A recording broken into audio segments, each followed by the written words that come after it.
من الشيطان الرجيم. بسم الله الرحمن الرحيم. اللهم صل على سيدنا ومولانا محمد معظم الجود والكرم وآله الكرام وابنه الكريم الغوث الأعظم الإمام الهمام عبد القادر الجيلي وحزبه مبارك وسلم.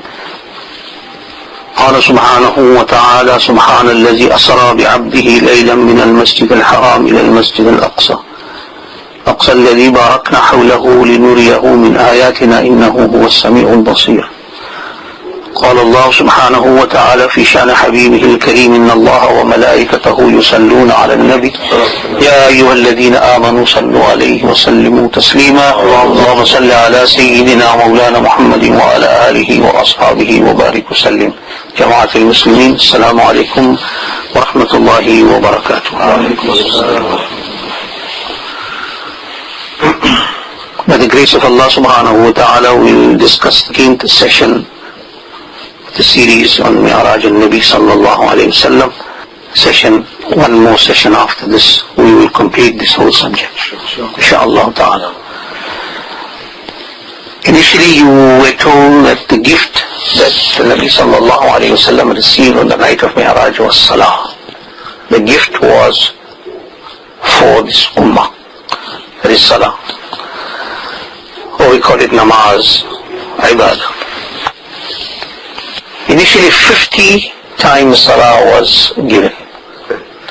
I did mention to you when he got that 50 times salah, he came down, met Sayyidina Musa alayhi salam, who sent him up, and each time he went back, two salah was reduced and it came down to 5.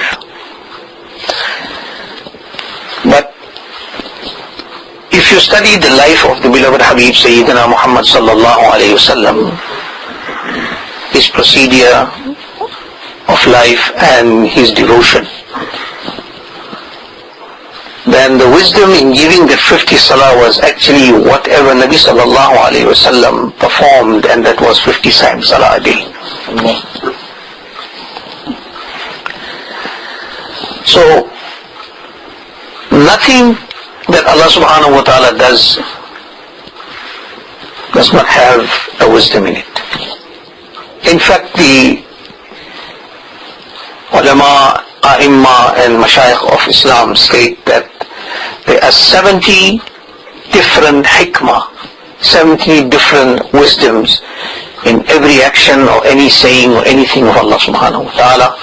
And amongst the 70 wisdom, man is not capable of fully understanding one. So the 50 salah that was given was in accordance to the devotion of Sayyidina Rasulullah sallallahu alayhi wa sallam on earth, and Allah subhanahu wa ta'ala watched him. Everyone watches his beloved. Focus. You always focus on your beloved. Thing that you love the most, you will always look at it. Every movement of the Nabi sallallahu alayhi wa sallam is loved, is compassionately watched by Allah subhanahu wa ta'ala, not in a manner that he watches other creation.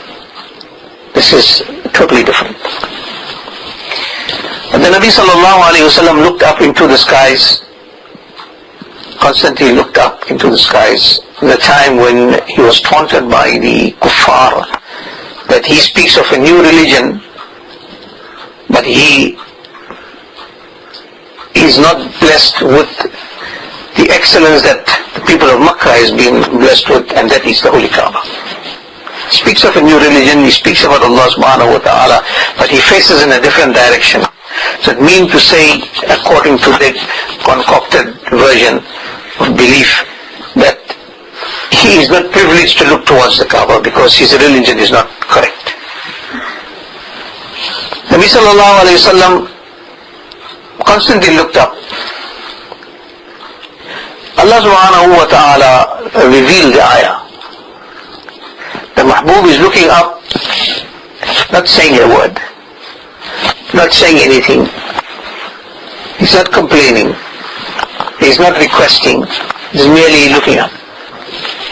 Allah subhanahu wa ta'ala sends a revelation. قَدْ نَرَى تَقَلُّبَ وَجْهِكَ فِي السَّمَاءِ. O Mahbub, I'm watching your movements, looking up to the sky. Then, here you can understand the status of the Nabi sallallahu alaihi wasallam.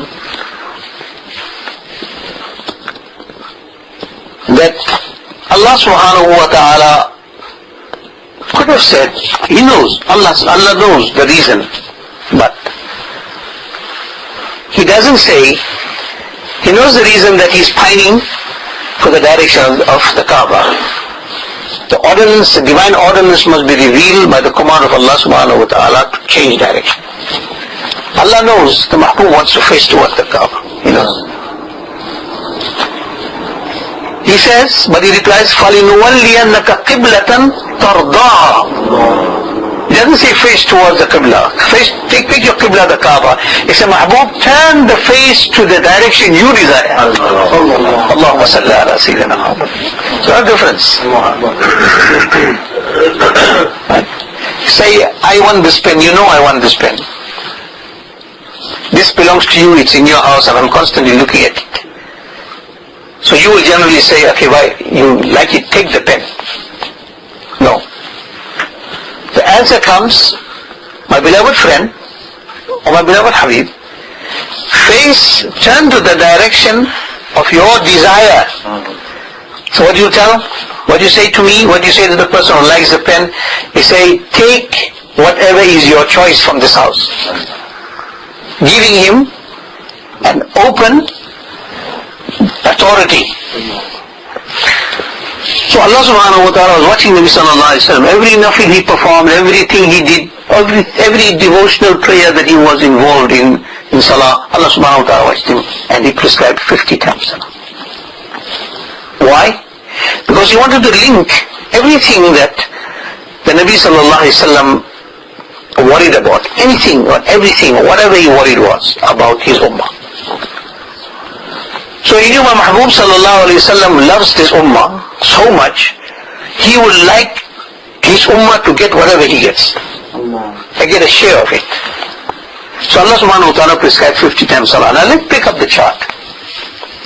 If you study all the salah that Nabi sallallahu alayhi wa sallam performed in the day, it is equivalent to 50 times. Sunnah of Fajr. These are in sets of 2. We break them up in sets of 2.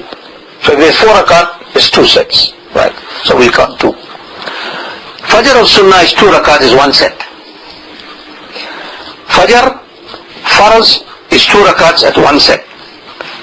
Sunnat of Zohar is 4 rakats before Farz. Before Farz Salah is 4 rakat Sunnah. Set 2 sets of 2. Right. There will be 2. Right.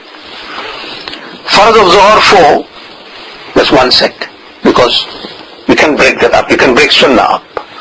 Farz is divinely ordained, it's a compulsion. The Sunnah after Farz is 2, that's 1 set. Nafil after the Farz is 2 rakats, that's 1 set. The Sunnah of Asr is 4 rakats, that's 2 sets. Farz of Asr is 4 rakats, 1 set. Farz of Maghrib is 3, can't break it up. The Sunnah of Maghrib is 2, 1 set. Nafil of Maghrib is 2, that's 1 set. Sunnah of Isha is 4 before Farz, 4, 2 sets. Farz of Isha is 4 rakat, 1 set. The Sunnah after the Isha Salah, after the Farz of Isha is 2, 1 set. Witr of Isha, alright, is 3, you don't break it up. Right. For Hanafi, you don't break it up. For Shafi'i, you can break it 2 and 1. Hanafi will read all 3 together. That's 1 set. Nafil after the witr is 2 rakat. Right. That's 1 set. Remember, tahajjud was farz on the Nabi sallallahu alayhi wa sallam. On us was 5 times salah. Nabi sallallahu alayhi wa sallam 6 times salah was farz on him. Tahajjud was farz on the Nabi sallallahu alayhi wa sallam. And he read 12 rakat. 12 rakat in sets of 2. Right, so there's 6. Then you get Salatul Ishraq. Salatul Ishraq is after daybreak, after sunrise, 20 minutes after sunrise. Okay. It's 4 rakat, 2 sets. There is Salatul Awwabin. Salatul Awwabin is generally read after Maghrib Salah. That's 6 rakats. That's 3 sets. Tahiyatul Wudu. Nabi Sallallahu Alaihi Wasallam always performed regularly 2 rakats of nafil of Tahiyatul Wudu after Wudu. When you perform Wudu, make 2 rakats of nafil. That was the general practice of Nabi Sallallahu Alaihi Wasallam. So if you read Salah 5 times a day, there will be 5 sets of Tahiyatul Wudu. That will be 5 sets, okay? You always perform Tahiyatul Masjid. When you enter the Masjid, the Sunnah is to read 2 rakat of Tahiyatul Masjid. Okay? So if you enter the Masjid 5 times a day, that's 5 sets, 10 rakats. Nafil between Adhan and Iqama for 5 times Salah. There's a nafil between the Adhan and Iqama. When the Adhan is given, Iqama. This is a special devotional Salah that is performed, 2 rakats of nafil you perform between the Adhan and Iqama. You also do it in Maghrib as well. If you give the Adhan, the Shafi'i will generally read the 2 rakat. Hanafi won't read it, okay? Salatul Tasbih, 4 rakats. Right. Break it down, that's 2 sets. Salatul Istikhara, spiritual consultation with Allah subhanahu wa ta'ala, is 2 rakats. Salatul Tawbah, Nabi Sallallahu Alaihi Wasallam practices, and you must try and practice it yourself. Before you go to bed, go make wudu, stand on the musalla, read 2 rakats of Tawbah. If you have committed any sin for the day, you make Tawbah from that. And go with a clean slate. That was the practice of the Nabi Sallallahu Alaihi Wasallam, and that's how he conditioned the Sahaba. They used to practice the same. Salatul Tawbah. After in the night, when you're before going to sleep, you make wudu, 2 rakats of nafil of Tawbah. Seek Allah subhanahu wa ta'ala, plead to Allah for repentance of any sins, knowing or unknowing, that you have committed during the day, and sleep in a state that if you have to die, you will die clean. Because you don't know whether you will get up the next morning. That is Salatul Tawbah. And then if Nabi Sallallahu Alaihi Wasallam required anything, a desire he had, so he used to perform Salatul Hajat. Salatul Hajat, if you require anything, if some of your work or something that you need has to be fulfilled, you're writing exams, whatever it is, you want good results in your exam, you perform 2 rakat Salatul Hajat. So that is 1 set. If you add the sets up, exactly 50 times. The Nabi Sallallahu Alaihi Wasallam performed these 50 sets of Salah in his daily practice. So, if you perform these daily practices correctly according to his prescribed manner, then you get the sawab of 50 times of Salah. And this is nothing difficult. This is the Sunnah way of Nabi Sallallahu Alaihi Wasallam. This is the way of the Nabi Alayhi Salatu Wasalam. This is the Sunnah of the beloved Habib Sallallahu Alaihi Wasallam. And his daily practice never missed. So if you add it up, you get 50. And then besides the first daily Salah, all other Salah were cancelled as compulsory. They are not compulsory. The others are all optional, Sunnah, Nafil. If you want to do it, you do it. It's better for you. But it is not void of benefits. Right. Now this, you understand how you get the figure 50. Okay. Let's move on further. I speak about a garb. Nabi alayhi salatu wasalam was given a special garb. In Jannah, there was a beautiful room and that he wanted to go in, and this has been already discussed in the past series. And Sayyidina Jibreel says, Ya Rasulullah sallallahu alaihi wasallam, permission from Allah subhanahu wa ta'ala, which he sought, and Allah granted permission, opened the door, he went inside. Beautiful casket. Now you can say, beautiful is not the word, because the beauty of Jannah cannot be understood. The overwhelming, you can't understand it. Inside the casket had a lock. Sayyidina Jibreel opened the lock. Open it. There's a garb inside. Nabi Sallallahu Alaihi Wasallam liked it. He liked that garb. And he said, Oh Allah, can I have this garb? So Allah subhanahu wa ta'ala replied, "O my beloved Habib sallallahu alaihi wasallam, numerous prophets requested for this garb and I did not give them. This garb I kept for you. You have this garb. It is known as the khirqa of Mi'raj or khirqa Mi'rajiyah. There as well, what he liked for his ummah. Say, Ya Allah, you granted me this garb. Can I give it to anybody in my ummah? Can I give it to anybody? He says, yes, you can give it on one condition, that you have to ask them a question. Ask your ashab a question. And anyone who answers to what I ordain, the answer that I require for the question, then you can hand it over to them. Sayyidina Rasulullah sallallahu alayhi wa sallam returned with the garb and he called his confidants, the eminent Sahaba, called them. And amongst them were the four high-ranking Sahaba, Sayyidina Amir al-Mu'minin Abu Bakr as-Siddiq, Sayyidina Umar al-Faruq, Sayyidina Uthman al-Nurayn, Sayyidina Ali al-Murtaza karramallahu ta'ala wajhul karim, ridwanullahi ta'ala alayhim ajma'in. And he said, here is the garb that Allah subhanahu wa ta'ala has given me in Jannah.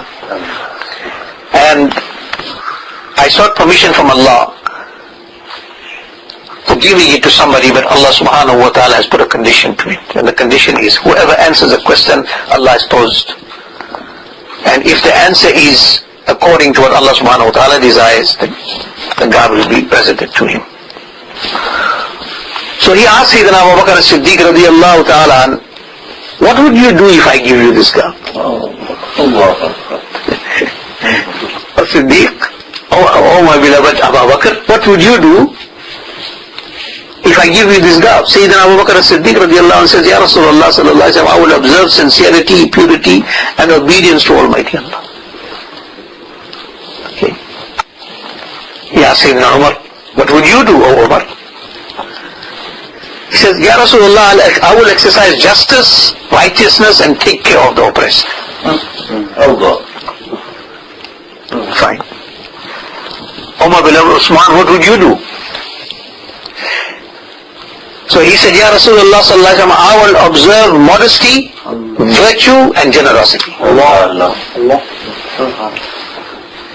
Okay. And finally Sayyidina Ali radiallahu ta'ala turn came and said, Oh Ali, what would you do if I give you this garb? Sayyidina Ali radiallahu ta'ala replied, Ya Rasulullah, I will hide the faults of the people and keep them a secret. I will hide the faults of people and keep it as a secret. Will not expose the faults of anybody. And the beloved Habib sallallahu alayhi wa sallam says, Ali, you have given the answer that Allah subhanahu wa ta'ala required. So the Nabi sallallahu alayhi wa sallam presented that garb to Sayyidina Ali radiallahu ta'ala. Sayyidina Ali radiallahu ta'ala had it for some time, and this garb remained in the household. And after Sayyidina Ali al-Murtaza karramallahu ta'ala wajhul karim, the Khilafah was passed over to his son, Sayyidina Imam al-Hasan radiallahu ta'ala. And the garb came to him now. The spiritual Khilafah, two Khilafah. The Khilafah, one is the Khilafah of the Khulafa of the Ummah, and the other Khilafah is the spiritual Khilafah. Now, whenever a Sufi master passes over the secrets of his silsila as a amana to a Khalifa, you always give him a khirqa. In the classical tasawwuf terms in English, they call it the tattered garb of the pauper. Or the pauper, yani faqir, the poor man. The faqir's tattered garb. You'll pass it on. And the khirqa can be of any part of the clothing. It can be a sash, it can be a hat, and it can be a musalla, it can be the shoe, it can be the payrahan, the kurta, anything that the Murshid awards along with the secrets. Right. And so when the Khilafah of the spiritual order was given to Sayyidina Imam al-Hasan radiallahu ta'ala, and he inherited that gap. After his Shahada, Sayyidina Imam al-Husayn radiallahu ta'ala inherited. Is it correct? I'm asking you, what does your knowledge say? Have you got any information about this? No, this is not correct, and I'm telling you. I'm just trying to see if you have any background on this.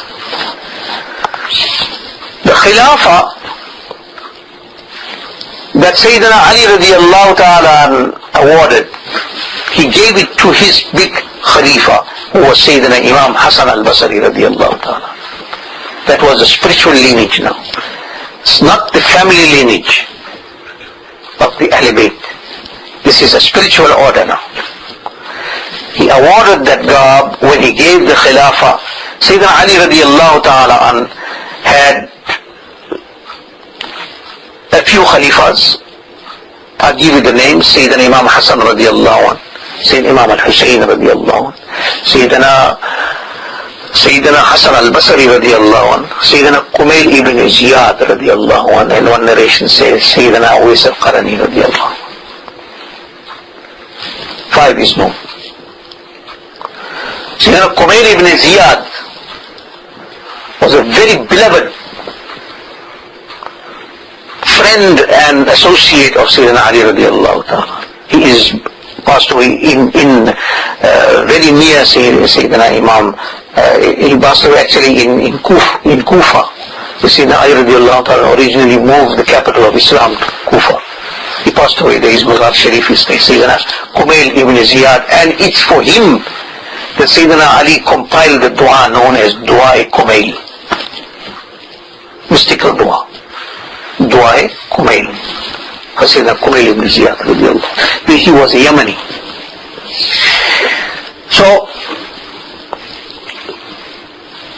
the silsila, spiritual silsila, he awarded the seat and passed that secret over to Sayyidina Imam Hasan al-Basri radiallahu ta'ala. Sayyidina Imam Hasan al-Basri, when you cannot sit with that, you got to pass it on. The ummah is growing for the future now, you got to pass it on. Like you work very hard and you build up an empire and you don't have any children. Who are you going to pass over that empire to? You have to pass it over to a son. If you don't have a son, then you be to the daughter.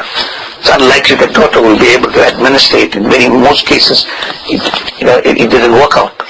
So you need a son. So he passed it over to Sayyidina Imam Hasan al-Basri radiallahu ta'ala. Sayyidina Imam Hasan al-Basri, then he passed over the Khilafah to Hazrat Abdul Wahid ibn Zayd. Abdul Wahid ibn Zayd was the first person to build a Khanqa in Islam.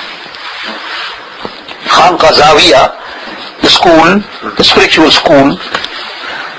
There has a Sufi Sahib Khanqa.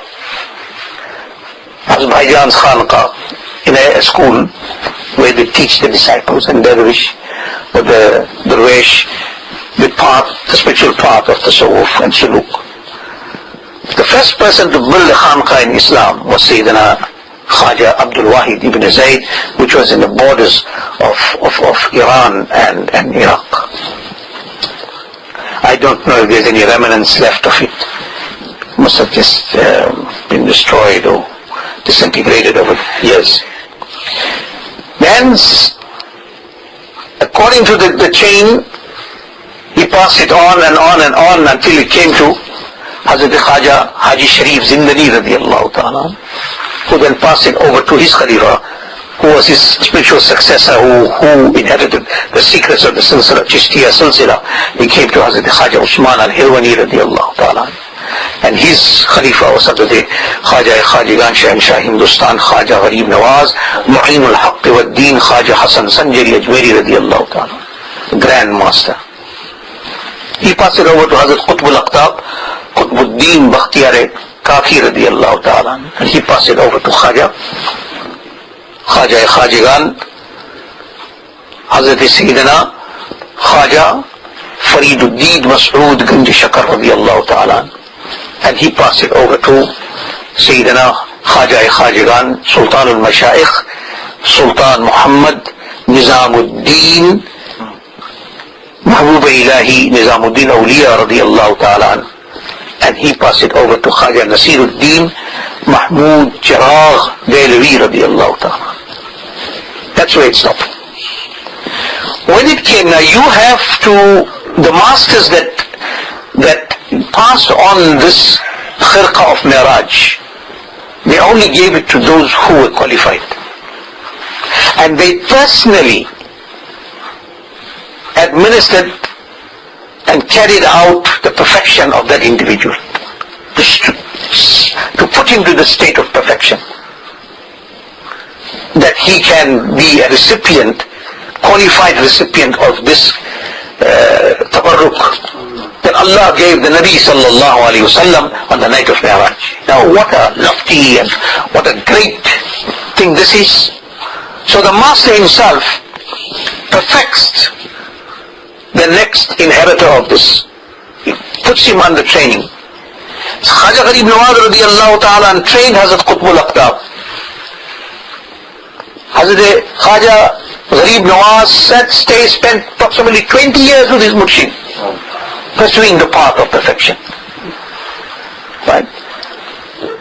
And then he went 57 days Mahuzur Hosal Azam radiallahu ta'ala. Right?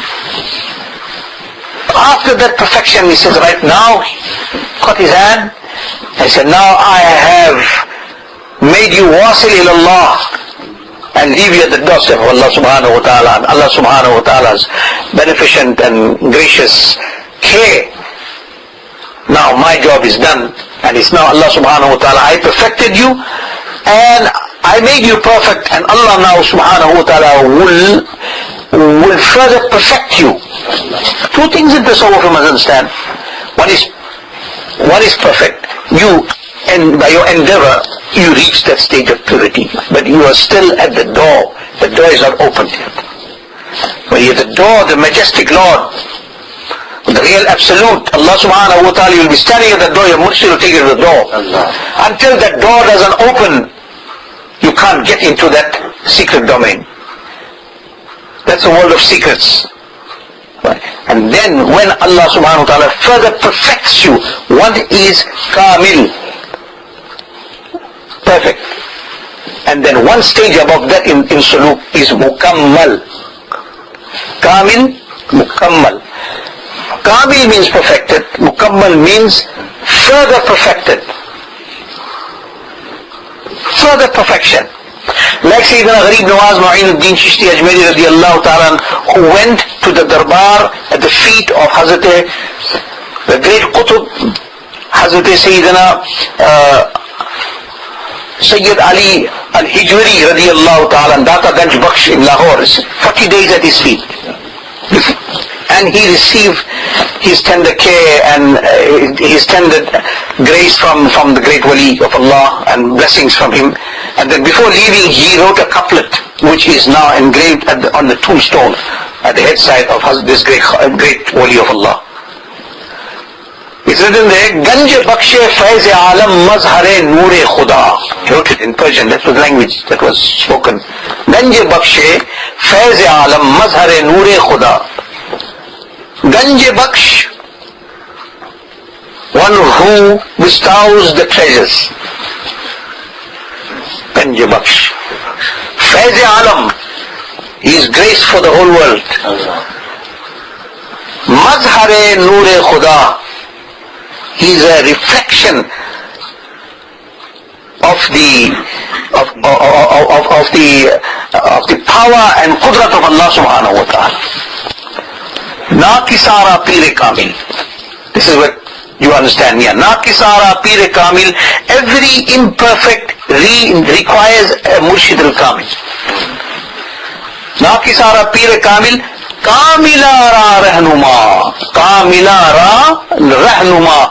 But you are such a wali of Allah that you are the leader and murshid of the murshid Kamils on this earth. Meaning that you are perfect and you have been perfected by Allah as well. You are Kamil and Mukammal. You understand? So this garb has to be passed over. So this spiritual training is supervised personally by the Murshid Kamil who has the garb, who was bestowed with the garb. And such was the state of Hazrat Khaja Qutbuddin Bakhtiyar Kaki. And then he kept under his supervision the suluk of Hazrat Sayyidina Baba Farid Masood Ganj Shakar radiallahu anh, and carried on to Hazrat Khaja Nizamuddin, spent his time of perfection under his murshid Hazrat Baba Farid and Hazrat Khaja Nasiruddin Mahmud Chiragh Delvi radiallahu anh, amongst all the khulafa of Hazrat Khaja Mahbub Ilahi radiallahu ta'ala. He selected Khaja Sayyid Nasiruddin Mahmud Chiragh rahmatullah alayhi to be the recipient. He gave it to him. Khaja Nasiruddin Mahmud Chiragh Delvi radiallahu ta'ala was a very senior wali of Allah. Gave it to him. Gave him the Khilafah, gave him the Kharqa. And gave him all the tabarrukat that he received from his murshid. Okay? Gave it to him. Before he passed away, he makes the wasiyah that when I pass away, you take this khirqa and the tabarrukat that I received from my Murshid al-Kamil, the great Mahbub of Allah, Hazrat Khaja Nizamuddin Awliya radiallahu ta'ala, place it on my chest and bury me with it. Because everything, Hazrat Kamaluddin Allama, Hazrat Khaja Sayyid Muhammad Gesu Daraz Banda Nawaz, these were all giants of that time. They say, Hazrat, now what's going to happen? Who are you going to pass the secrets on to? He says, I have taught you what I have taught you, but as far as inheriting this garb, I don't feel anybody that is qualified to inherit this and be a recipient of this, because you lack that qualities that is a prerequisite for being a recipient to this. So he said the best thing to do is to, instead of handing it to somebody who is not fully qualified, I'd rather take it away with me. He placed on his chest and he was buried with it. So that's where this garb lies, in Delhi, by the mazar of Hazrat Khaja Makhdum Sayyid Nasiruddin Mahmud Chiragh Delhi radiallahu ta'ala, who is senior Khalifa of Hazrat Sultan al-Mashayikh Khaja Sayyid Sultan Muhammad Nizamuddin Mahbub Ilahi radiallahu ta'ala. So this garb, if you want to have a reflection of this garb, you go and stand humbly at the feet of Hazrat Khaja Nasiruddin Mahmud Chiragh, inshaAllah ta'ala. If Allah wills, the lusters may touch your heart and be blessed. I make it my duty whenever I am in Delhi to go and humble myself at that doorstep. It's a very simple mazar. People don't pay any attention towards it as it's supposed to be in its glory. That great wali is sitting with such a big tabarruk. Allahu Akbar. Every brick on that mazar should have been with gold and silver. But very few people pay attention. And it is in old Delhi. It's a bit far out. And generally where that place is, the locality is more Hindu than Muslim. Go there. If you are Chishti Nizami, then you ought to go there because your silsila is linked to him, it's traced to him. And Hazrat Kamaluddin Allama rahmatullahi ta'ala alayhi is also buried at the feet of this great Sufi and this great Khaja. So you have to go, you must go, make it your duty. If you ever go to Delhi, inshallah, go and seek that tender grace and that the barakat of that Kharqa Mi'rajiyah that is buried with him in his Qabr Sharif. Now, that covers the Kharqa. Now there are certain objections. I will try to do as many of these objections as possible very quickly. Objection number one, there are people that object on the Mi'raj of the Nabi Sallallahu Alaihi Wasallam. There are various types of objections. Right? And the biggest objection is about the physical ascension of the Nabi Alayhi Salatu Wasallam into the heavens. They don't dispute. You see, if you reject the Mi'raj, the journey from Makkah Mukarramah to Bayt al-Muqaddas, min al-Masjid al-Haram ila al-Masjid al-Aqsa. If anybody rejects that, he becomes a kafir. It's a clear cut.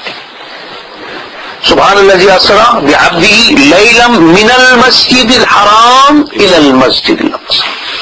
It's a direct injunction. Allah took His special servant in a short period of the night from Masjid al-Haram, it's Kaabatullah in Makkah Mukarramah, to Masjid al-Aqsa in Jerusalem. It is a hukm qat'i. It is a clear-cut ayah of the Quran. So if you reject that portion of the journey, you become a kafir. But if anybody reject from Masjid al-Aqsa into the heavens, he doesn't become a kafir, but become gumrah, misled. And when you enter the domain, this misled domain, there are great chances that you lose your iman. And one thing for sure is that you will never get a kalma on your lips by the time of death. Allah save us from that. So, the objection is that the verses of the Quran does not mention anything about the Prophet ﷺ heavenly ascension. Therefore, he did not undertake this journey bodily or physically. Because if he was indeed a physical journey to the heavens, then surely it would have been mentioned as Masjid al-Haram and Masjid al-Aqsa is mentioned. The answer for this is Sayyidina Rasulullah sallallahu alaihi wasallam physical ascension into the heaven, from Masjid al-Aqsa into the heaven. There are numerous other ayahs of the Holy Quran that verifies this. Don't look for it in that same ayah that deals with Mi'raj. You think it's there. I have money in my house. Don't think I have all my money in one drawer. I have money in this drawer, I have money in that drawer, I have money in that pocket, I have money in the kitchen, I have money in the dining room, I have money everywhere. It's there. So Allah subhanahu wa ta'ala mentioned the heavenly ascension of the Nabi sallallahu alayhi wa sallam, his visit, in many other ayats of the Holy Quran, which I had covered in the past. Surah Najm gives you a clear understanding about the stations that he visited in the sky. Right. I mentioned that to you. Right. And what about the hadith? If you think you can understand the Holy Quran without the assistance of the hadith, then you are a fool. You can never move an inch in understanding the Quran without the assistance of the hadith. Right. It is lazim, compulsory, that hadith that substantiates the ayat of the Quran actually explains the reality of that command. Right?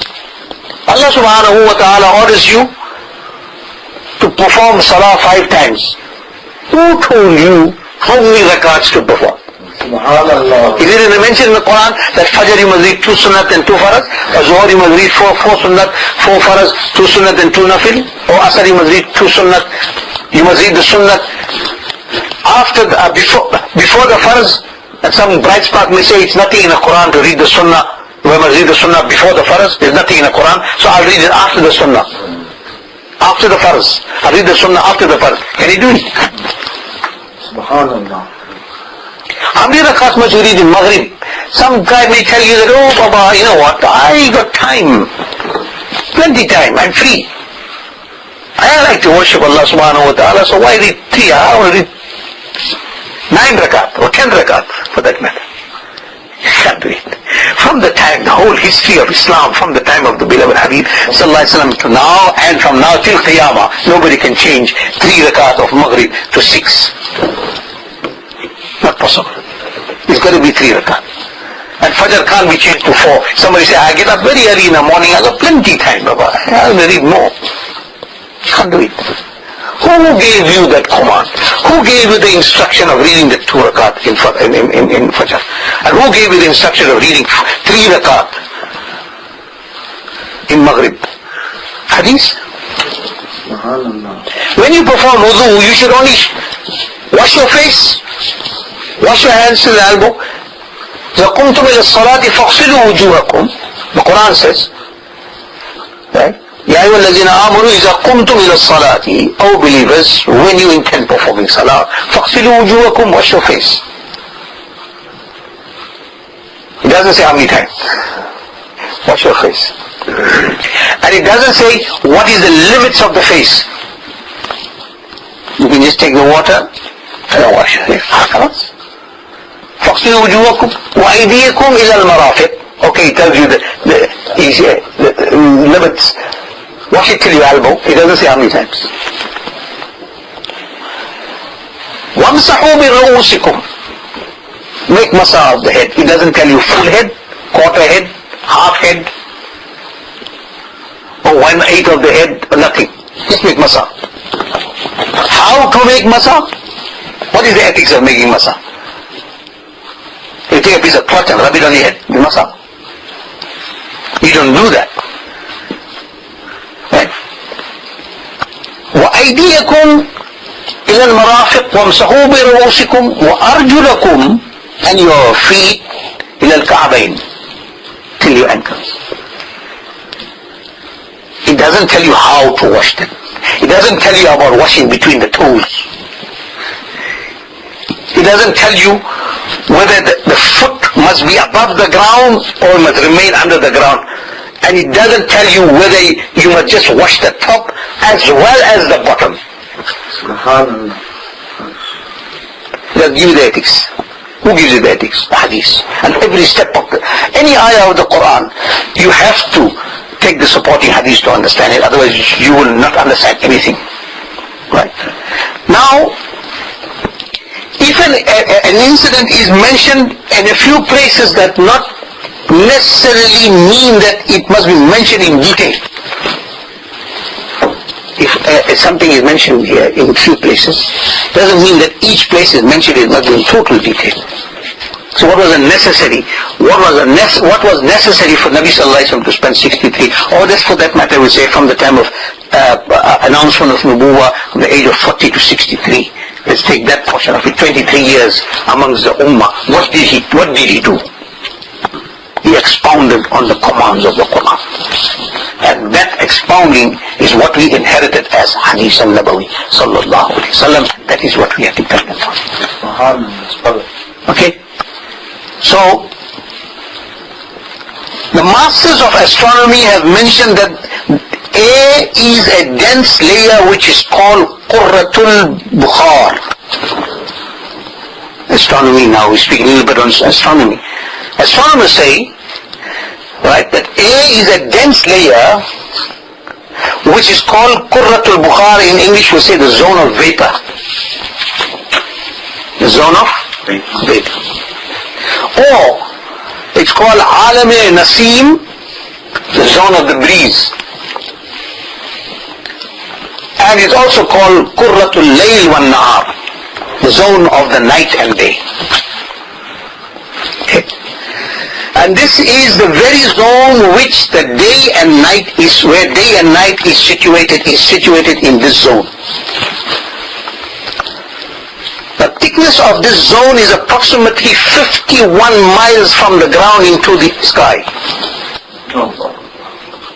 51 miles from the ground to the sky is the limitation of the zone. Right? The zone of vapor. Qurratul Bukhar. Right? Light, darkness and wind is linked to this region.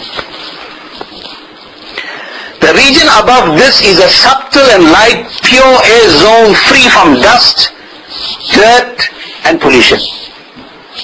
Above this 51 mile zone. It is free from all dust, dirt and pollution. This region is void of the rays of the sun as well. You don't get the rays of the sun there. And hence there is no day, that means no sunlight. Night is the opposite of the day, and when there is no day, then obviously there is no night. 51 miles according to the Islamic perspective of astronomy as they project it or as they explain it. Okay. Let's go on further. So therefore, if above 51 miles from the earth, day and night does not exist. You know what I say? Day is opposite of night. It's a cycle. Sunrise, early morning, midday. That you don't get. Sometimes it's dark, sometimes it is light, sometimes it's very bright when the sun is on its zenith. You get the full rays, direct rays, photo, direct radiation of the sun on the earth. That's now only from its highest point, right above your head.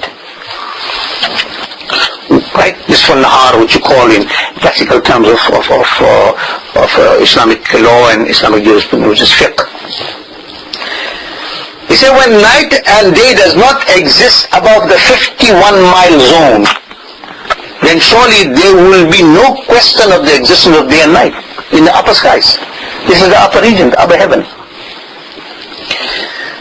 Right? So, when it is said that the Prophet ﷺ was taken from Masjid al-Aqsa into the heavens, then it must be understood that this journey was certainly in the zone of Laylam.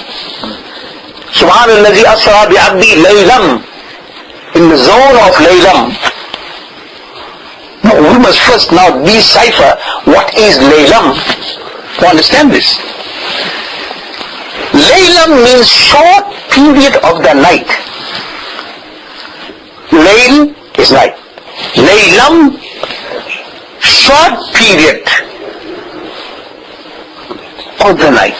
Right. And it will be compulsory to accept that the journey of the upper heaven was undertaken at night. Because the word Laylam is used. Right.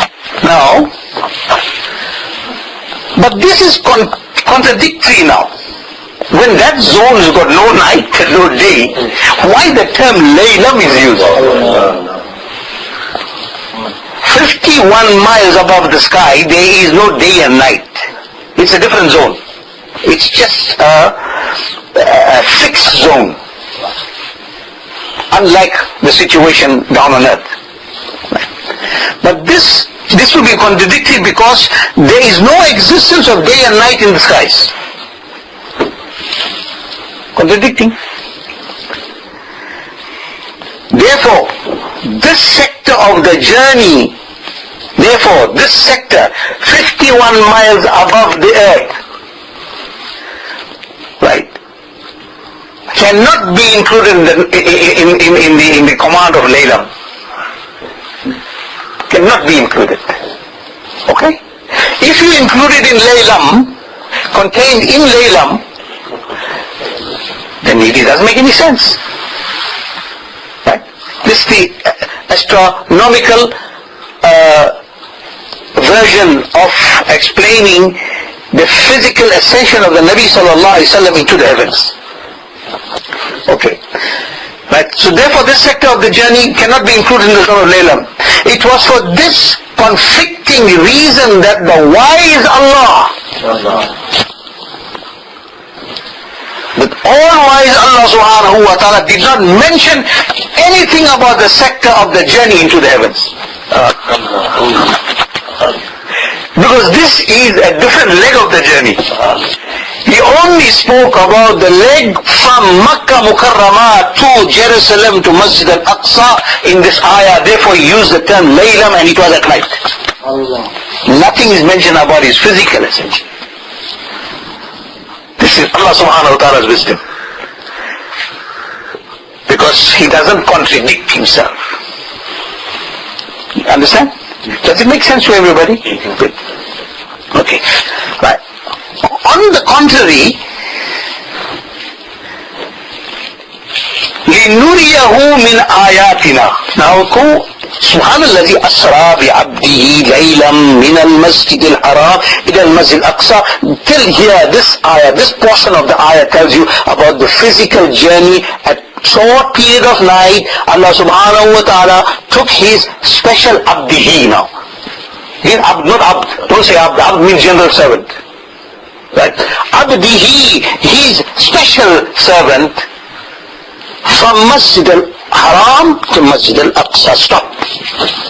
But the ayat continues now. Then said, لِنُرِيَهُ مِنْ آيَاتِنَا.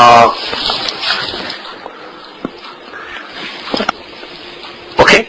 لِنُرِيَهُ مِنْ آيَاتِنَا. He says, and he showed him his signs.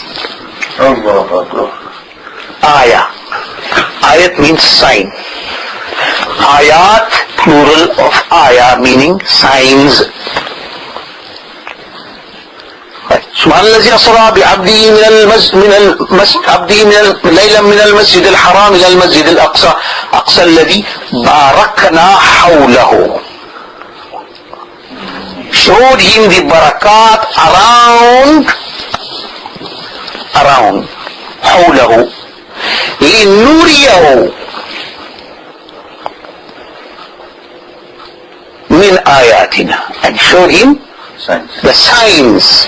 Now, if you take that word ayah as signs, and in another ayah in Surah Najm, Allah subhanahu wa ta'ala speaks about Mi'raj and he uses the same term, which now speaks about the divine presence. Where is the divine presence? Not on earth. It is in a zone unknown, no time, no space, where the majestic, where the divine Zat and being of the real absolute Allah subhanahu wa ta'ala is. He knows best. We cannot say here. He knows best. We will only use as a metaphor, as explanatory purposes, we call it the zone where Allah subhanahu wa ta'ala's divine being is. Just for explanation. We cannot limit him. Because Allah is free from zone and time. Space, time, zone, all these things doesn't exist. Right? So just for explaining, the domain or the zone where Allah subhanahu wa ta'ala, where is that? Oh, far above Sidratul Muntaha. 50,000 hijabat above that. Right? 50 years journey between each hijab, each veil, and not limited to 50,000 hijab of light and then 50 hijabs of darkness. Penetrated right through and he went to maqam of qurb. That's the ultimate. That is divine proximity of Allah subhanahu wa ta'ala's presence, of his Zat, his being, not his majestic attribute of qualities or sifat. We're speaking about his being. Therefore when Allah subhanahu wa ta'ala spoke in the, he said, they use how close my Habib was to me. In Surah Najm Allah says, Kahaba Qawsaini aw Adana. Even closer than the length of two bows, even closer. Oh, Adana, even closer. Allah subhanahu wa ta'ala then he speaks about the heavenly journey. وَلَقَدْ رَأَى مِنْ آيَةِ رَبِّهِ الْكُبْرَى. He used the same term, ayat. Right? Then in the 15th Sipar of the Mi'raj, the physical Mi'raj is spoken about from Masjid al-Haram to Masjid al-Aqsa. The same term is used. لِنُرِيَهُ مِنْ آيَاتِنَا. Ayatina. Our signs. And then in Surah Najm that he discusses the Mi'raj of the heavens, the journey of the heavens, he uses the same thing. وَلَقَدْ رَأَى مِنْ آيَةِ. Right? The words ayah means signs, and Surah Najm uses the word ayatil kubra. Big sign. Allah. Because it's a special zone. It is transcendental. Super arcane, super secret. where not even Sayyidina Jibreel, the archangel, is allowed to even tread. He said not even as much as the thickness of a hair length, hair. The thickness of a hair, I can't move into that zone. Why? I will burn. Allah. Nabi Sallallahu Alaihi Wasallam. He didn't burn. Sallallahu Alaihi Wasallam. So Allah Subhanahu Wa Ta'ala uses the term again, Ayatul Kubra. The big sign, obviously that's going to be, what is the big sign? The Maqam of Qurb. The Arsh of Allah Subhanahu Wa Ta'ala. The heavens, where Allah Subhanahu Wa Ta'ala is situated. Wherever He is, wherever He manifests, we don't know. Only the Nabi Sallallahu Alaihi Wasallam knows. No other creation knows about that. The great sun which is situated in the upper heavens, obviously. Okay? So hence, while discussing the seeing of the great signs, which obviously includes the journey into the heavens, because the rule is that the rule is that the object of vision, right? The object of vision, you're looking at this pen.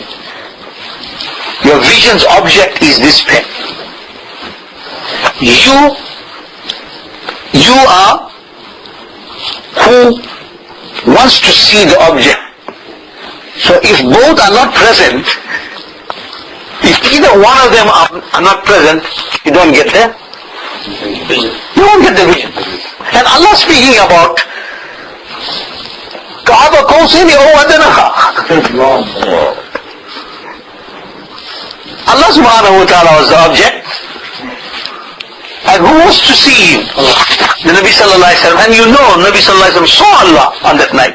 So how is it possible for him to be there and will not be there and see Allah Subhanahu Wa Ta'ala? So he's got to be there physically, and to see something you need the physical eye. I mean externally. Internally, I mean not speaking about internally, we're speaking about on the basis of the Sharia which governs our external life. We are speaking about that. What is inside, that is a different faculty that is known as suluk and tasawwuf. We're not discussing that yet. You understand? We are speaking of what our lives are governed. What you have in your heart is between you and Allah, but what you do and express and say, the Sharia will govern it. Govern it, halal, haram, makruh, kufr, shirk, bid'ah. These are the terms that you'll be gauged according to the virtue of the words and actions you do. So that is your external life is governed by the Sharia. Your internal life, that is a faculty, the secret faculty or faculty of the secrets of the inner self, that is the heart, the condition that we don't know. Okay? We don't deal with that at the moment, but that is very important in our life as well, but we're not dealing with that here. Okay. So the object of vision and the one who sees the object has to be present. Let me say so Allah. The biggest ayah, biggest secret, like the great Imam the Mujaddid of Islam, the great Qutb al-Irshad, Imam al-Akbar, Ala Hazrat Imam Ahmad Raza radiyallahu ta'ala states, और कोई गैब तुमसे निहा हो भला, और कोई गैब, is there any, why would any other secret be hidden from you? जब न खुदा ही छुपा तुम पे करोड़ों.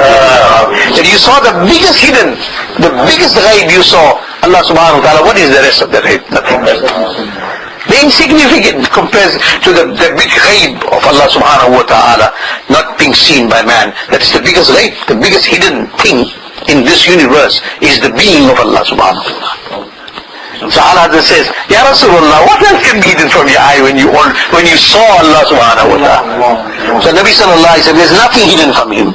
He can see every single atom of this universe with his eye. And I mentioned earlier on, when Sayyidina Jibreel removed his heart, what he saw inside. Right. I'm not going to repeat that. Sallallahu alayka wa ala alika wa ashabika rahmatullah. The big signs are the upper heavens in which Allah subhanahu wa ta'ala speaks about, and he showed him showed all these to his beloved Habib sallallahu alaihi wasallam, then surely the Prophet of Allah, Sayyidina wa Maulana Mustafa sallallahu alaihi wasallam, undertook the journey of Mi'raj physically to see all the big sights. He has to. He has to. Right? Now there are many other answers to that. I hope that this will answer your question, that the Nabi sallallahu alaihi wasallam went physically, and how the other ayats of the Holy Quran support the physical journey of the Nabi sallallahu alaihi wasallam from Masjid al-Aqsa into the heavens. Right? Now, the last part of the objection is that some bright spark says, on the journey of Mi'raj, the angel Jibreel informed the Holy Prophet ﷺ about many things, meaning the Nabi didn't know. Jibreel, who's this? Jibreel, who's that? Jibreel, what is this door? Jibreel, what is happening here? Jibreel, what was that sound? Jibreel, who is inside here? And you should go back, rewind our session. There are many places that you will find like this. So, the corrupt Wahhabi doesn't look at the excellence, he looks for faults. Because he is faulty. And it complements his corrupt belief, because he looks for corruption, he looks for faults, because he is full of faults. Everything returns to its origin. Right? If you take out something from its place and put it somewhere, it will never be comfortable. A Wahhabi is never comfortable with the Nabi sallallahu alaihi wasallam, because he keep on finding faults. Sayyidina Umar radiallahu ta'ala, a Sahabi came to Sayyidina Umar from one of the villages. He was an Imam appointed in the masjid.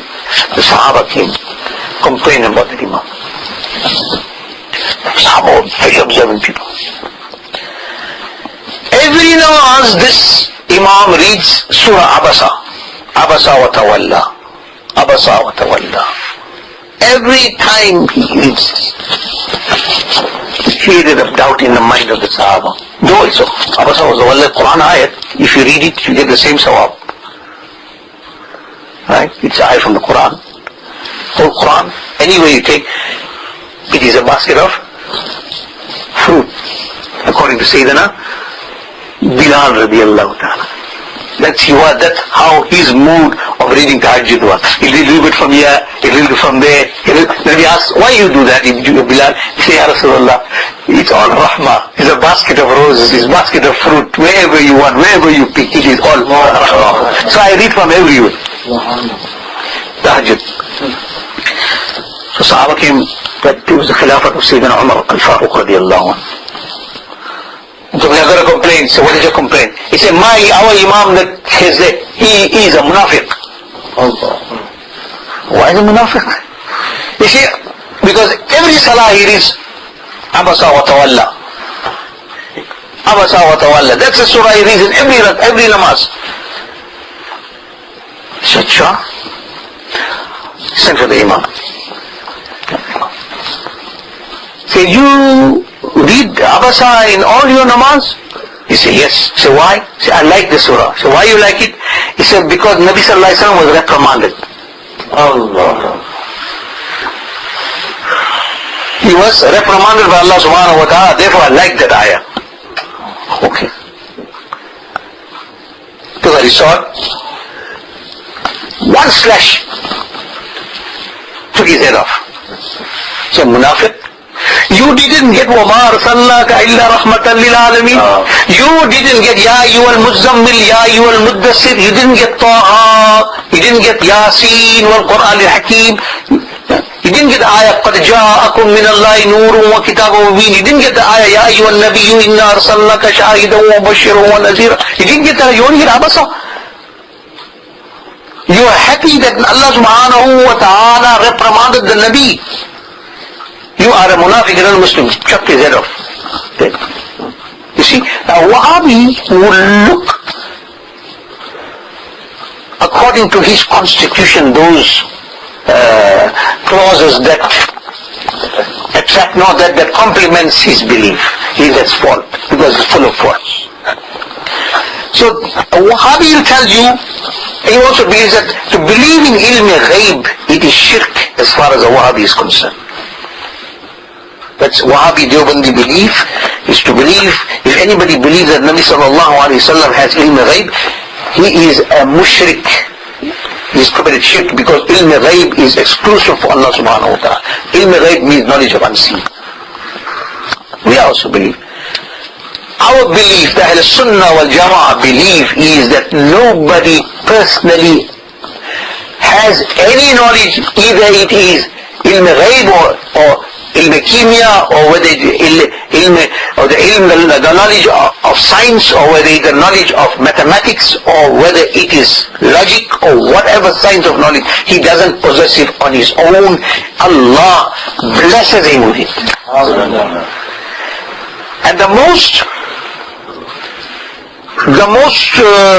secret of knowledge is ilm ghaib, and this is exclusively given to the prophets of Allah subhanahu wa ta'ala, and through the blessings of the Prophet, certain selected elite servants of the Ummah are blessed with it by the blessing of the Nabi. Reflected radiation. Okay? Direct radiation of ilm ghaib is bestowed by Allah. So all knowledge any human possesses is bestowed. Only Allah possesses self-knowledge. Nobody educated him. His knowledge is divine. Exists with him from eternity and shall exist with him till eternity. Infinite, no limitations. We cannot limit Allah's knowledge. Allah is unlimited, and such is His qualities. That's our basic belief. But yet they say, if anybody believes that Nabi sallallahu alaihi wasallam, Ashraf Ali Thanwi is one of the big gurus of the Deobandis in his kitab Hifzul Iman. Hifzul Iman, protection of Iman, actually is Khabtul Iman, destroyer of Iman. He says that if you say the Nabi sallallahu alayhi wasallam got ilm ghaib, what do you mean? Some ghaib or all ghaib? All ghaib is impossible. If it's some ghaib, so this is not exclusive to him. Such ilm ghaib, some partial ilm ghaib is not exclusive to there's no exclusivity of the Nabi sallallahu alaihi wasallam as far as partial ilm ghaib is concerned, because such partial ilm ghaib, even a madman, even an animal, even a dog has, because he knows where to go to get food. That is ilm ghaib. He lacking the knowledge of the beloved Habib sallallahu alayhi wasallam, divinely bestowed, blessed knowledge of Allah, exclusive to him, to that of mad people, lunatics and animals. Therefore, he was branded as a disbeliever by it's a consensus of the ijma of the ummah that Ahl Sunnah wa Jama'ah have degraded him and has branded him as a disbeliever because of this gross and blatant insult to the integrity of the blessed knowledge that Allah subhanahu wa ta'ala gave him. So they say that this does not mean that the Prophet ﷺ did not have any knowledge about the heavens. He didn't have the knowledge. He asked to believe, where are we going now? What is this door? What's happening? That's how they speak. He didn't have the knowledge. That's why he asked. If the angel Jibreel informed the Nabi of the names of Prophet, does not mean that the Nabi did not know them. Right? I'll give you an example. Such stupid questions they ask, As-su'alu nisful ilm. The rule is As-su'alu nisful ilm. When a person poses a question, the question gives away half of his intellect and knowledge. Just by his question, you can sum him up to see what is the capacity of his intellect, whether he is intelligent or whether he is an idiot. As-su'alu nisful ilm. The question posed is actually indicates half of your knowledge. Understand? Sayyidina Sulaiman alayhi salam said, it is easier for me to raise the dead than make an idiot understand. Sayyidina Sulaiman alayhi salam. It's easier for me to raise the dead than make an idiot understand. That's how bad jihala and ignorance is. Now, Sayyidina Jibreel actually, whatever question was asked by the Nabi Sallallahu Alaihi Wasallam was only fulfilling his duty. He went as a khadim, stand by, in devotion and in total undivided attention, serve my Nabi Sallallahu Alaihi Wasallam, bring him right up to the restricted zone. From there, Allah will take him. He was blessed of the khidmah of the Nabi Sallallahu Alaihi Wasallam. So, now the question arises. As a matter of fact, it is traditional that the servant observes all ethics of duty at important meetings and occasions. And the bridegroom walks into the hall, or when his nikah is performed, then the people say, this is your father, greet him. This is your brother, greet him. But doesn't he know his father? Subhanallah. Subhanallah. Doesn't he know his father? That's your mother, go greet her. Is your sister? Go greet her. Is your brother? Go greet her. What the bridegroom does is such an idiot. He doesn't even know who's his father, who's his mother. That's the ethics of special occasions. That is the ethics of special occasion, and what more special than the night of Mi'raj can be an occasion ever experienced by anybody. So he said that Jibreel was asked, who is this? And Jibreel said, Ya Rasulullah, meet him, he's Musa alayhi salam. Ya Rasulullah, meet him, he's your region, your grandfather Sayyidina Adam alayhi salam. Ya Rasulullah, so I asked him, what is that stone, what is that noise that I heard now? Ya Rasulullah, 70,000 years ago, a stone was thrown in Whale. Whale is the deepest well where people who don't perform salah will be put. 70,000 years ago, one stone was dropped in it. And took 70,000 Ya Rasulullah, this night it reached the floor, and that's the sound you hear. That's Whale. فَوَيْلٌ لِلْمُصَلِّينَ الَّذِينَ هُمْ عَنْ صَلَاتِهِمْ Whale. Whale is a well, a very treacherous well in Jahannam, where those who don't perform the salah will be thrown in. Allah save us from it. Allah give every Muslim tawfiq to perform his salah. And Allah, by His mercy and the grace of His beloved Habib, accept our salah. So Whale is a very dangerous place. Rasulullah sallallahu alaihi wasallam had that stone fall on the way. They asked, what sound is this? That this idiot now, this Wahhabi, brainless idiot, he says that now the Nabi didn't know, that's why he asked Jibreel. Okay, I asked the one question. Sayyidina Jibreel brought the revelation of the Quran. How did he reveal? How did he convey the message? It came, was it written on a piece of paper or a scroll or in a slate like it was given to Sayyidina Nabi Musa alayhi salam? It came in slate form, given the slate. How was the message? He recited, Nabi read, and he conveyed a verbal message. They go back into the Quran, open the first page of the Quran. The first ayah of Surah Baqarah, what is it? Alif, Lam, Mim. These are known as Huruf al-Muqatta'at. Huruf al-Muqatta'at means the secret letters of the Quran. Allah knows, and by His mercy and by His permission, His Nabi knows. When Sayyidina Jibreel revealed, how he revealed, he says, Nabi sallallahu alaihi wasallam, the ayat of the Quran, and at that revelation, 70,000 angels of mercy accompanied him. Allah Akbar. 70,000 angels of mercy accompanied the Nabi sallallahu alaihi wasallam when he brought Alif Lam Mim. This is an ayah. It's a complete ayah. Though it consists of 3 letters. It's a complete ayah. When Sayyidina Jibreel said Alif, he says, I understand. What did he reply? I understand. And you say, I know. He said, Lam. He said, I understand.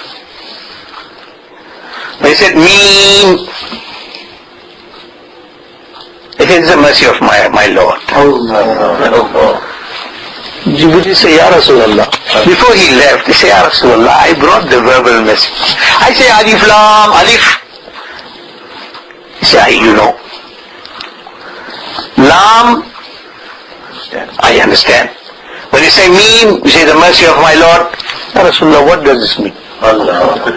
Imagine taking a verbal message. If Jibreel knew more than the Nabi sallallahu alaihi wasallam, when he brought this ayah of Alif Lam Meen, why is he so confused when he brought a verbal message? When you give a verbal message, you of course must know what is the meaning of the message. If I tell you, go and tell Ibrahim to come to me at 7 o'clock, you don't have to go ask Ibrahim, what does this mean? Right? Maybe a Wahhabi will ask because he's such an idiot. But an intelligent person will not ask because he knows. But yes, Sayyidina Jibreel bringing a verbal message and he just doesn't understand it. So how can he know more than the Nabi sallallahu alaihi wasallam, the beloved of Allah, the Sultan al-Anbiya, Imam al-Anbiya, Rahmatul lil Alameen, right? And the seal of prophethood, the Nur of Allah subhanahu wa ta'ala. How can he know more than him? Unfortunate are those who are misled or who are ill-informed about this. So, Nabi sallallahu alayhi wa sallam asked him, Jibreel, what is the sun? Doesn't mean that Jibreel knows more than him. Jibreel is his servant. He is the master. Obviously, the master has more authority than the servant. Understand? Okay. Now, if you inquire about anything, doesn't mean to say you are ignorant about it. Let me give you proof from the Holy Quran. Allah subhanahu wa ta'ala asked Sayyidina Musa, وَمَا تِلْكَ بِيَمِينِكَ يَا Musa. Musa was standing. He said, Musa, what are you holding in your hand? Allah didn't know. Subhanallah. Allah didn't know. Subhanallah. وَمَا تِلْكَ بِيَمِينِكَ. What do you hold in your right hand?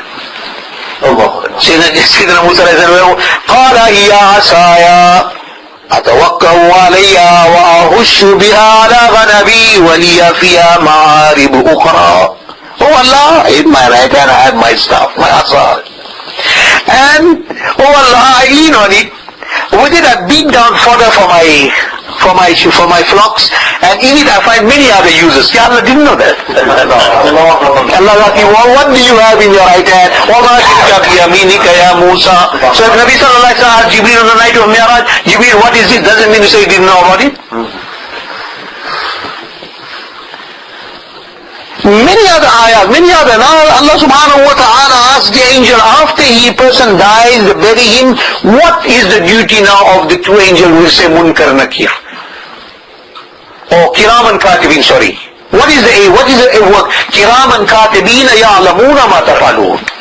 Kiraman Katibin appointed by Allah to write your books. One write on the right hand to write the good deeds, the one on the left to write the bad deeds. Now, when a person dies, what work they got? What work they got? Finish. Retired. No work. Go back to Allah. Allah will ask, min ayna ji'tum? Where are you coming from? Allah doesn't know where they're coming from? Allah. Hadith says, Sahih Hadith. It's ayna ji'tum? Where are you returning from? The angel reply, Ya Allah, ji'na min indi ibadin laka fil ard. I'm coming from one of your servants from on the earth. From the earth, I'm coming up. I came back from them. He said, Kaifa wajadtum ibadi? How did you find my servant? Allah doesn't know. Allah knows. But why is he asking him? If this is, then to ask somebody something is a criteria of ignorance, then why Allah subhanahu wa ta'ala asked Sayyidina Musa wa ma tilka biyaminika ya Musa? That's not the criteria. Doesn't mean that if a person asks you a question about something, doesn't mean he's totally ignorant about it. Understand? It's confirming. It's confirmation. So, kaifa wajadtum ibadi? How did you find my servant? He's asking the angel. Allah doesn't know what is the situation of that He say, يُسَبِّحُونَكَ أَوْ يُكَبِّرُونَكَ أَوْ يُحَلِّلُونَكَ وَيَحْمِدُونَكَ. Oh Allah, we found them glorifying you, praising you, supplicating to you and exalting you. Allah. Allah didn't know that this man making tasbih, this man is worshipping me, this man is making istighfar, this man is asking for dua. Allah knew it. Right? Now, this hadith al-Sharif is cited in Sahih al-Muslim volume 13 page 196, hadith number 4850, narrated on the authority of Sayyidina Abu Hurairah radiyallahu ta'ala. Understand? So asking a question doesn't mean that the person is ignorant about it. So I hope you understand this part of it. If you ever concocted cockeyed Wahhabi or a Deobandi come to you, then you know how to answer and handle it. Right. Another question, another objection is, it is difficult to say, it's difficult to understand the belief how, and to believe how the Prophet ﷺ physically passed or visited outer space and further into the uppermost arcane zones of the universe and still survived. They say when the cosmonauts have to go into Earth, they spend $1 million just to make a pressurized suit for them, otherwise they'll disintegrate, they'll burst. The body won't take that pressure compression. They'll die. The Nabi sallallahu alaihi wasallam went up with his Jubba Mubarak and his Amama Sharif, and then he went up. Nothing happened to him. Let's answer this question. You see, an idiot will always be an idiot. I mean, you don't, Sayyidina Sulaiman alayhi salam was so right when he said it's easier for him to raise the dead than make an idiot understand. And the Quran also says, when an idiot asks you a question, he say, Allah subhanahu wa ta'ala says, but he says if an idiot comes and asks you a stupid question, وَإِذَا خَاطَبَهُمُ الْجَاهِلُونَ قَالُوا سَلَامًا السَّلَامُ عَلَيْكُمْ, and you go away. This can't make him understand. So these are idiots to the core who ask questions like these. This Wahhabi fraternity and this Wahhabi menace, disease. You know when you get gangrene in your finger? You know, my finger, I can't cut it off, doctor. Okay, Baba, keep it. Your hand will go. Eventually your body will go. But doctor said, cut it out. A disease, you don't leave it there. You cut it out. Wahhabism, Deobandism, and this Tablighism is disease, worse than cancer, worse than gangrene. But if you leave it, you eat your iman up. Cut it out. Therefore the ulama and mashayikh and salihin and all the righteous people disassociate yourself with khalas. Hazrat Sayyidina Sa'id ibn Jubair radiyallahu anhu is one of the 4 persons known in history of Islam. Right. Hazrat Sayyidina Tamim ad-Dari, Sayyidina Ubay ibn Ka'b, Sayyidina Umar al-Faruq, Hazrat Sayyidina Sa'id ibn Jubair Tabi'i, are known in Islam to complete one Quran in one rakat. One Quran in one rakat. Hazrat Sayyidina Tamim ad-Dari is the first person in Islam to light a lamp in the masjid. There was no lamps at time early. First person to bring a lamp in a masjid and light it at the time of Maghrib and Isha was Sayyidina Tamim ad-Dari. Nabi sallallahu alayhi wa sallam was so pleased with him, made dua for him and said, Tamim, if I had a daughter, I would have married her to you. Sayyidina Tamim ad-Dari radiyallahu anhu. Very pleased, very happy with him. First person to light a lamp in Masjid al-Nabawi Sharif, the time of the Prophet Sayyidina Muhammad sallallahu alayhi wa sallam. Sayyidina Sa'id ibn Jubair beloved shagird, student of Jabrul Ummah, Sayyidul Mufassirin, Sayyidina Abdullah ibn Abbas radiyallahu. Sayyidina Abdullah is the king of all the commentators of the Quran. He learned commentary from the Nabi sallallahu alaihi wasallam, brought up in the house of Nabi sallallahu alaihi wasallam, uncle son, Sayyidina Abbas. His favorite student, where was he? He was in Basra, just outside Basra.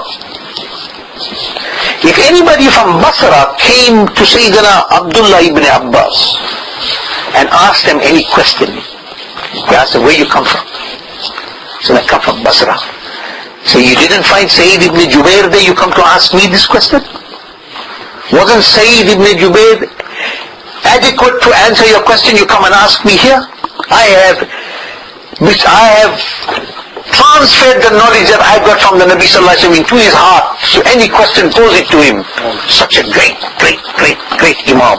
Sayyidina Sa'id ibn Jubair radiyallahu ta'ala. He was going to the masjid. One person came and said, on the way he's going to the masjid now. Go on, question. People are watching. He was the Qazi of Qudat at that time. Everybody's eyes are on him. Right? He said, nothing, I'll listen to you. I won't even, that 3 sectors of the finger, the 1 sector, I won't even listen to that much of what you want to say. And he walked straight from the masjid, snubbed him. Now the people are watching, they know the standards of Islam now, they know the culture of Islam, they know the manners in Islam. After namaz, they went to him, say, oh great Imam, that was very disrespectful what you did. Where's manners? Man is asking you a question, and you just snubbed him and you walked away, you said not even so much. He said, you know that man? That man holds corrupt beliefs. And I will not listen to that much of his, because his corrupt belief may corrupt me. So I will not listen to him, I rather go. Shun him. So don't go and sit and listen to these Wahhabis. So let's see what he's got to say. How much knowledge have you got to defend yourself? Your knowledge cannot defend you. The mercy of Allah will defend you. And you are told not to sit in the company of such people. You've been ordered. So much so, وَإِذَا خَاطَبَهُمُ الْجَاهِلُونَ قَالُوا سَلَامًا. If a jahil comes to you, ignorant person comes to you, the Quran says, orders Allah subhanahu wa ta'ala, order you, say Salaam alaikum and go away. Don't listen to his story because he's talking nonsense. Now imagine somebody with corrupt beliefs come to you. You corrupt your belief. Right? So, we have to first understand the very important point that these people miss out.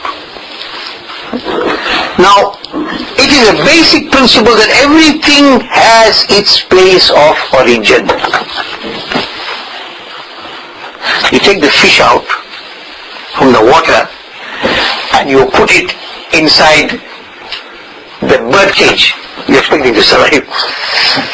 Or you take a bird and put it inside the water and say, you stay in the pond today, and they tell the goldfish, you stay in his cage. Is it possible? No. It's impossible. Everything will stay in its place. Right? And where it stays is not surprising. But what is surprising is if you take that fish out from there and put it in a cage, and it's very happy in a cage and it's going to survive, and you take a bird and it's diving inside the water and living like a fish, that is surprising. Right? If you take a stone and throw it in the water, what's going to happen? It will sink. No, that's not its place. But what is surprising? That's not surprising.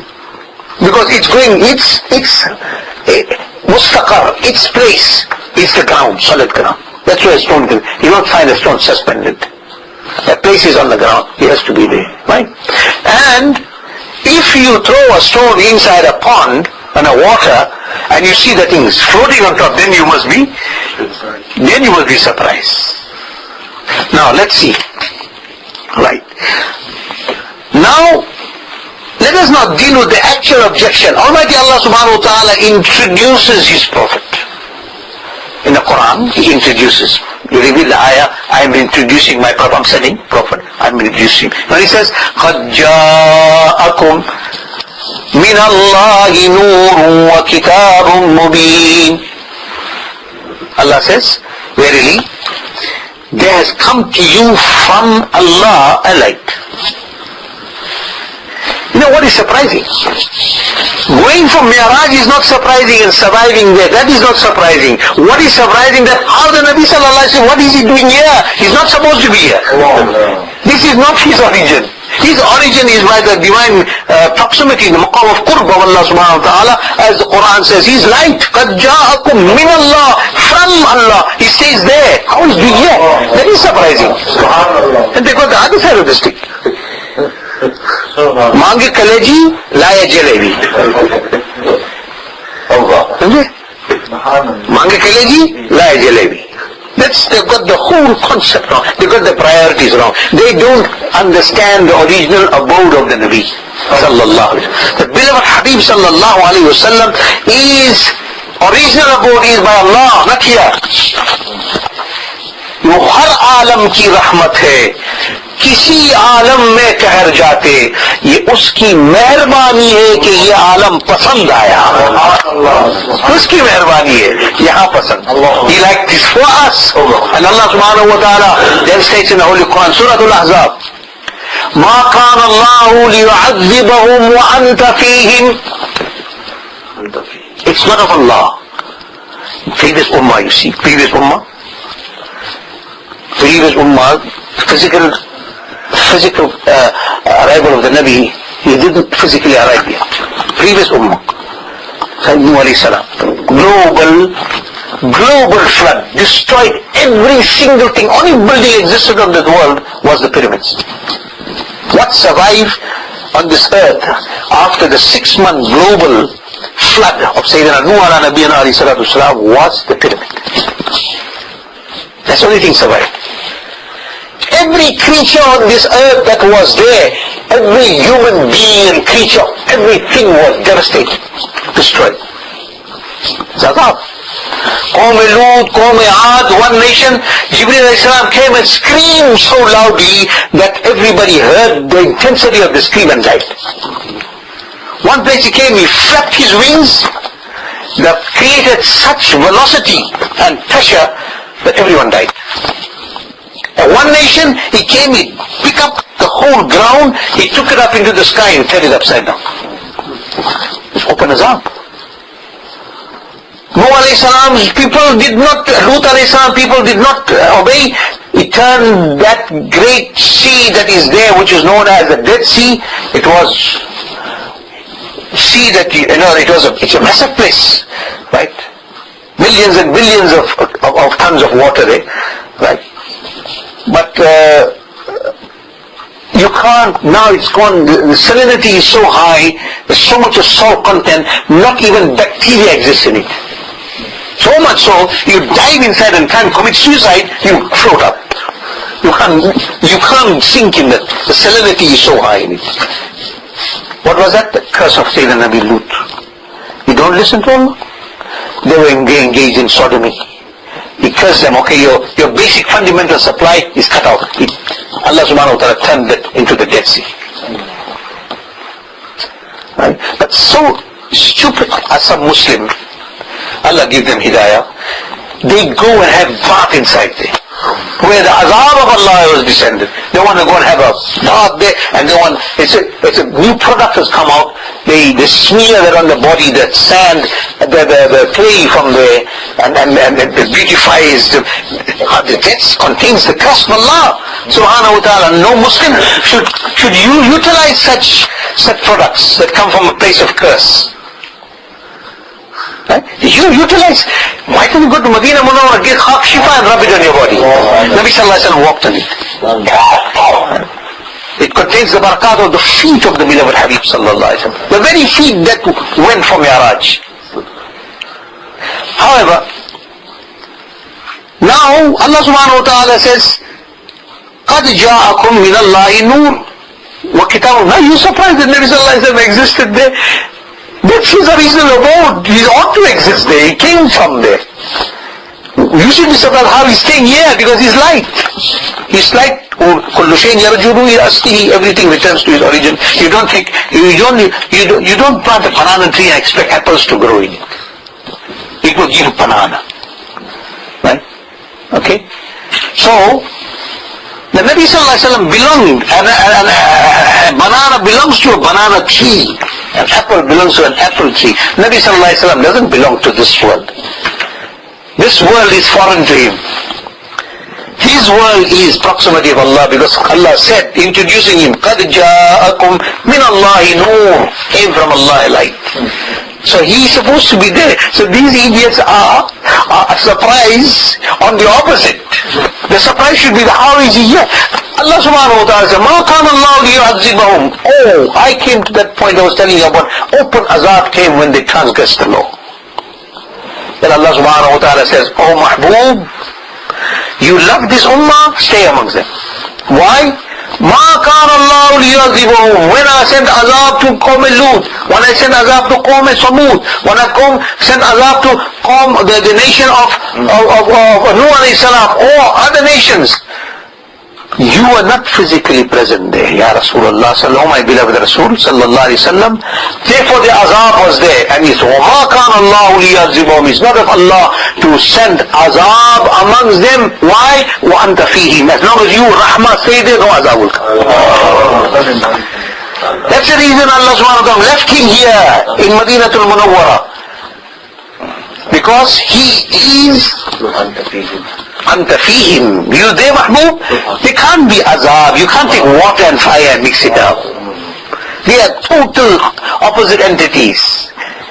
There is no polarity in azab and rahmah. So where rahmah is, will always be rahmah. So Nabi alayhi salatu wasalam says, there are 5 sins that all nation engaged in, but my ummah will commit that sin that was not in the previous ummahs. You know what's that? The long hadith of the Nabi sallallahu alaihi wasallam. Blossoms of Youth, the kitab that I printed, it's in the last hadith you will find it. He said, my ummah will increase that. They will do all the sins of what the past ummahs did, including something new that the other ummahs did not do, and that's what Nabi sallallahu alaihi wasallam referred to as lesbianism. Lesbians was not in the past ummah. It was in this ummah, but yet open azab hasn't come. They do all 11 sins that was committed. When they committed one sin, azab came. Now they are committing now all 11, even one extra.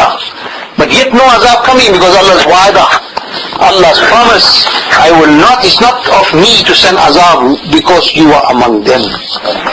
So he's a deterrent for the azab of Allah subhanahu wa ta'ala. So you are now surprised at how he went there. You should be surprised how he is here. The opposite. So these are the questions, and these are the objections that some ill-informed people, ignorant people pose. But however, finally we have proven that the subtle spirituality of the beloved Nabi Sayyidina Muhammad sallallahu alaihi wasallam overpowered his physicality, because we are dependent on food to exist, and food is dependent on him to exist. That's our difference. We are dependent on water to exist. Water is dependent on him to exist. Because he is the fountain of all mercy. He is the embodiment of mercy. If water is mercy, then it came from the Nabi. Anything that is mercy, it came from him. Because Allah says, he is the mercy of the entire universe, unconditionally. We don't understand. So, the spirituality, the cosmic personality of the Nabi sallallahu alaihi wasallam kicked in. Right? So whenever, if the lust in your body, this basic rule, if the lust and negative energy, which is the nafs, if it is more stronger and overpowers the soul, then you become a sinner. You're doomed. But if your spirit, your ruhaniyah, overpowers your negative energy in the body, which is the nafs, satanic interference, if it overpowers that, then shaitan cannot mislead you. Then you are under the protection of Allah subhanahu wa ta'ala's divine guidance, and you will only do good. The great Arif and great Shaykh al-Islam, Hazrat Sayyidina Shaykh Ruknuddin Abu al-Fatah Sahrawardi al-Multani radiyallahu ta'ala, that wali who performed the janazah of Hazrat Khaja Nizamuddin Mahbub Ilahi radiyallahu ta'ala, the very great wali of Allah. He says that when man aligns himself to Sayyidina Rasulullah sallallahu alayhi wasallam and adopts the conduct of the Nabi and be absolute obedient by the divine command, then not only his external self, the shaitan cannot imitate or come in his form. You know, when you dream of the Nabi sallallahu alayhi wasallam, it is the truth. Because the shaitan cannot adapt the image of the Nabi sallallahu alayhi wasallam. Because he is unique. If he's so unique, that's the reason why Allah subhanahu wa ta'ala did not have a shadow for his Nabi sallallahu alayhi wasallam. Because a shadow, the uniqueness of his body will be destroyed by the false reflection of his shadow. Sometimes he's long, tall, ugly, brown, tilted. It doesn't complement his personality. He is unique in all aspects. There's no shadow. He's Noor. One aspect is Noor. And the other secret and wisdom is that he is unique. Every pore in his body, every hair on his body is unique. So the shadow, when you cast a shadow, sometimes it goes very long, comes ugly, sometimes it is short, doesn't complement his uniqueness. So cut it out. Shaitan cannot come in adapt the image. Shaitan will come. The hadith says when you die, when a Muslim about to die, shaitan comes and stands on your head side in the form of your mother and father. And he tells you all wrong things.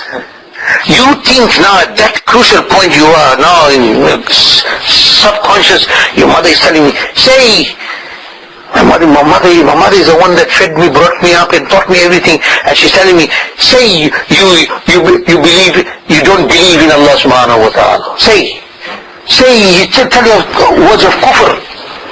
Say Quran is nothing, you don't believe in the Quran. You thinking now that is impersonating your mother, and you ought to listen to your mother, and you have been always listening to your mother, and your mother is the foundation of your knowledge.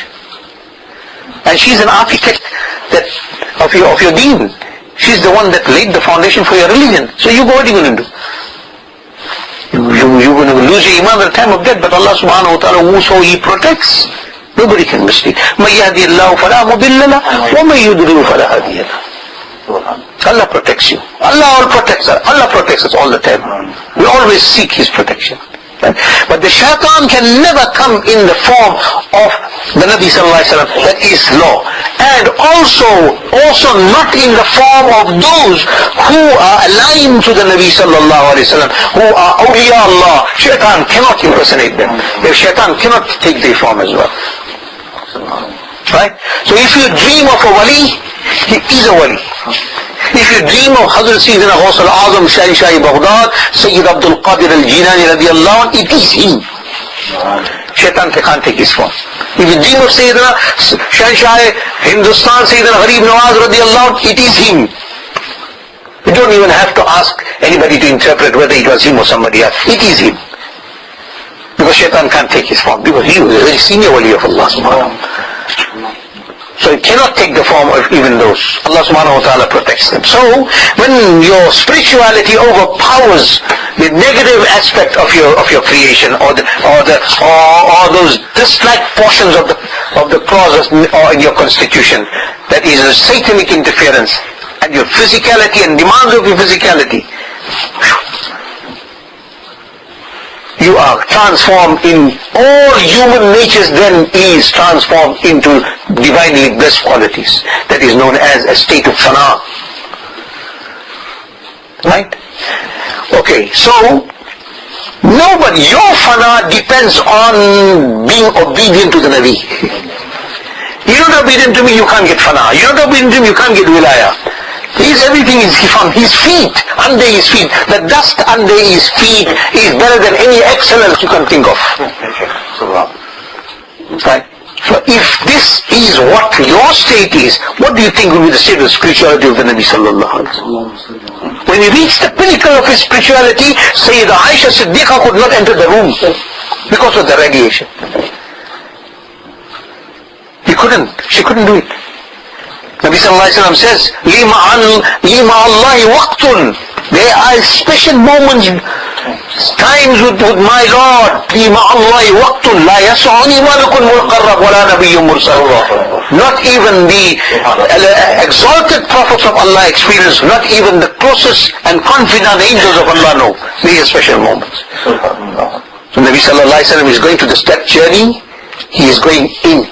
He's the highest peak of his perfection and his spirituality. He's going to meet his Lord.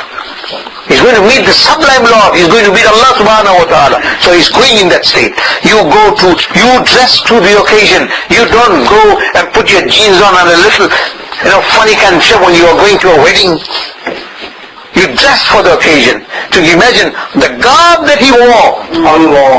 Just the Amama Sharif, 27,000 years before the creation of Adam alayhi salam, the angels surrounded that Amama and were reading the Durud al-Nabi till the night of Mi'raj. That's the Amama Sharif. Let alone the other garbs that he had. Let alone his personality. And we are questioning his personality. Allahu Akbar, we should question something else. Don't ever interfere with the personality of the beloved Habib sallallahu alaihi wasallam, because it's beyond human comprehension. Nobody has understood it. Only the Creator who created him and the Creator who was created by Allah subhanahu wa ta'ala. Nobody else knows it. Therefore he said to Sayyidina Abu Bakr Siddiq, Ya Abu Bakr, Lam yu'rifani haqiqatan ghayru Rabbi. Nobody knows my reality besides my Creator. And yet we want to go and have a post-mortem on his personality. However, the soundproof for this is that the sacred body of the Nabi sallallahu alayhi wa sallam did not cast a shadow, either in sunlight, moonlight or candlelight. Right? So he is perfect in all aspects and no defects whatsoever can be attributed to him, and he is the only independent, perfect human being ever created by Allah subhanahu wa ta'ala. After his creation, there was a line drawn, second to none. Right? So he's unique. For this reason that he traveled through those regions where no man can survive or ever dare to even tread. Nobody. They're battling to go by the sun. They can't go near the sun. They'll melt. Science, NASA won't even go near the sun. They're battling to go to Mars. Right? What is Mars? Oh, these are the pebbles under the feet of the Nabi sallallahu alaihi wasallam. That's what they are. That seek light for existence and seek nutrition of the Nabi sallallahu alaihi wasallam to exist. See the Bara ibn Azib radiallahu ta'ala on a full moonlight looking at the face of the Nabi sallallahu alayhi wa sallam sleeping outside under the sky, and then one moment he looks up into the sky and looks at the full moon, the brilliance of the full moon. Then he looks at the face of the Nabi sallallahu alayhi wa sallam, then he looks to him. He is now trying to summarize as to which is more brighter. Then when the next time he looked, he decided, he said, no ways that the moon has got any comparison with the glow and brilliance that's coming out from the face of the Nabi sallallahu alaihi wasallam. And Sayyidina Bara ibn Azib said, it seemed to me as though the moon was begging for light from the face of the beloved Habib sallallahu alaihi wasallam. And we want to question his personality. Allah subhanahu wa ta'ala give us tawfiq and hidayah. All excellence emanates from the person and personality of Sayyid al-Anbiya, Sayyidina Muhammad sallallahu alaihi wasallam. May Allah subhanahu wa ta'ala bless us with the light and love of his beloved Habib sallallahu alaihi wasallam. And now with the grace of Allah subhanahu wa ta'ala and the karam of his beloved Habib and the barakat of my mashayikh and my asatiza and ustaz and all those awliya and salihin that have been making dua for me or made dua for me or under whose care I am, this series of Mi'raj al-Nabi took us 19 sessions where there's approximately 30 hours that we have spent. Approximately 30 hours to complete this. May Allah subhanahu wa ta'ala give us tawfiq to make amal on it. And I make tawbah and istighfar and ask for Allah subhanahu wa ta'ala if I have in any way transgressed anything or said anything wrong in these 19 series. By the grace of Allah subhanahu wa ta'ala, trusting that I will be forgiven. Allah subhanahu wa ta'ala give us tawfiq and hidayah. ربنا تقبل منا إنك أنت السميع العليم وتب يا مولانا إنك أنت التواب الرحيم. اللهم ارزقنا حبك وحب حبيبك وحب من يحبك وحب أوليائك بحق والذين آمنوا أشد حبا لله. اللهم ربي زدني علما وارزقني فهما. ربي اشرح لي صدري ويسر لي أمري واحلل عقدة من لساني يفقهوا قولي. اللهم اغفر لنا ذنوبنا وكفر عنا سيئاتنا وتوفنا مع الأبرار. اللهم ربنا آتنا في الدنيا حسنة وفي الآخرة حسنة وقنا عذاب النار. رب اغفر وارحم وأنت خير الراحمين. إلهي نجنا من كل هم وغم بجاه المصطفى مولى الجميع وهب لنا في مدينته قرارا بإيمان ودفن بالبقيع إلى حضرة النبي صلى الله عليه وسلم. الفاتحة بنية القبول.